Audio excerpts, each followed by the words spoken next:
नमस्कार शेतकरी मित्रांनो, मी गंगाधर जगताप, तालुका जिल्हा हिंगोली. तर आज तालुका औंढा गाव दोडगाव येथील शेतकरी विजय मगर सर यांच्या शेतामध्ये आपण आलो आहेत. तर यांच्या हळद पिकासाठी यावर्षी आपल्या यूट्यूबच्या माध्यमातून आपल्या हळदीचे रिझल्ट बघून यावर्षी त्यांनी त्यांच्या हळद पिकासाठी मल्टीप्लायरचे रिझल्ट घेतलेले आहेत. तर आपण थोडक्यात शेतकऱ्यांना त्यांचे अनुभव विचारू की त्यांना मल्टीप्लायर वापरल्यानंतर त्याच्या शेतात यावर्षी काय काय फरक जाणवले आणि काय काय रिझल्ट आलेत. तर नमस्कार. सर्वप्रथम तुमचं नाव सांगा. विजय पुंडलिकराव मगर. थोडासा समोर या, म्हणजे आवाज कमी असल्याचे आवाज कमी येते.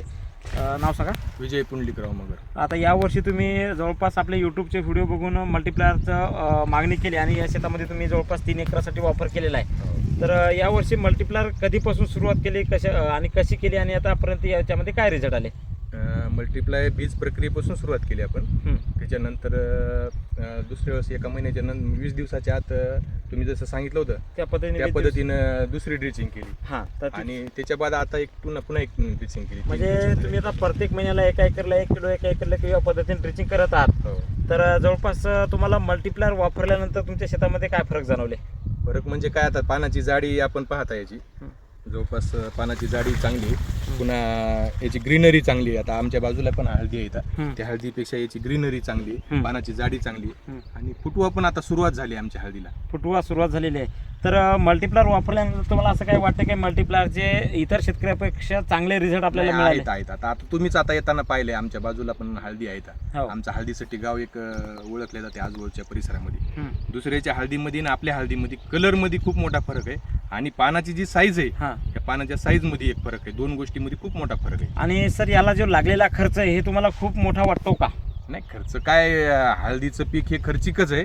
पण तुमचं जे खर्च आहे म्हणजे हळदीचं जे एक दर म्हणजे एका महिन्याला 1 किलो टाकायचंय, त्या मानानं खूप म्हणजे लय मोठा खर्च नाही. हळदी खूप खर्चिक पीक आहे, त्या मानानं तुमच्या जे प्रोडक्ट आहे याचा खूप मोठा खर्च नाही. आणि जवळपास सर आता तुम्ही या शेतामध्ये वापरलंय तर आजूबाजूच्या हळदी पाहून तुम्हाला तुमच्या शेतामध्ये फरक तर जाणवलाय. पण असं काही जाणवते का सर की भविष्यामध्ये आपल्या शेताचं उत्पन्नही वाढून निघेल आणि जे उत्पन्न तर वाढून निघेल पण याच्यामध्ये भविष्यामध्ये रासायनिकचा खर्च सुद्धा कमी होतो, असं काही तुम्हाला तुमच्या शेती जाणवते? गांडुळाचं प्रमाण तुम्ही म्हणलं तसं वाढल्याच्या नंतर 100% बाकीचा खर्च कमी होणारच आहे. कारण गांडूळ कसं आहे, शेतीला सगळ्यात महत्वाचं आहे आणि मल्टीप्लायमुळे तुम्ही जसं सांगता तसं गांडुळाचं प्रमाण वाढते, शेतीमध्ये वाढते.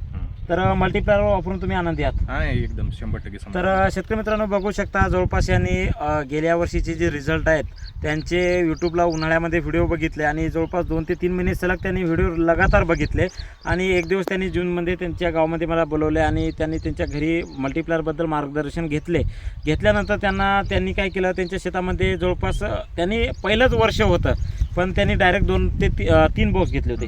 3 बॉक्स डायरेक्ट 22,500ची बिलिंग करून त्यांनी 3 बॉक्स खरेदी केली आणि 3 एकराला यांनी सुरुवात केली. आज रोजी त्यांच्या 3ही एकराची हळद आहे. तर आजूबाजूच्या क्षेत्रापैकी सगळ्यात वेगळ्या क्वालिटीची आणि सगळ्यात चांगली हळद त्यांच्या शेतामध्ये आहे.